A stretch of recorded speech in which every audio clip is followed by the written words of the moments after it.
Yarımçıq bir şəkil gördüm əlində. Kəsib götürmüsən mən olan yeri. Ya dön gel ya da ki qəlbimi tərk et, vurmur ürəyimin sən olan yeri. Bir ürək, iki can, iki fərqli ruh, cılız bir bədəndə yaşaya bilməz.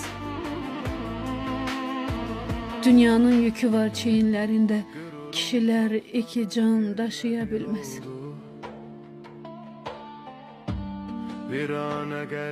Səbrim də tükənir ümidlər kimi, gözləri kədərli, beyni qanlayan.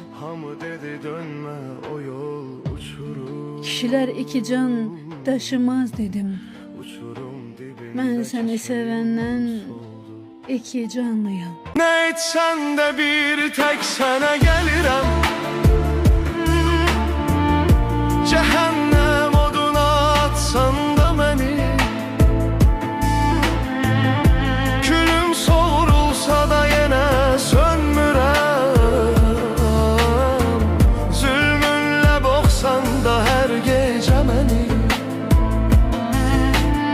ölüyem diriyem yine sana gelirim.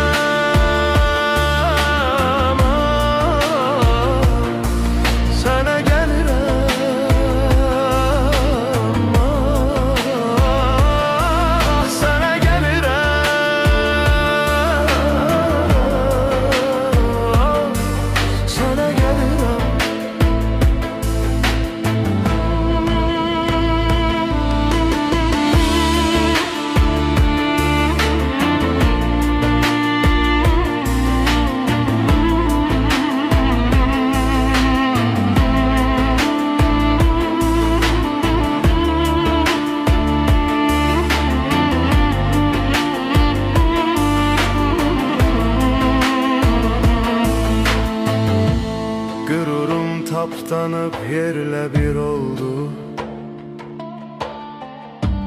Bir ana kalbime gem keder doldu.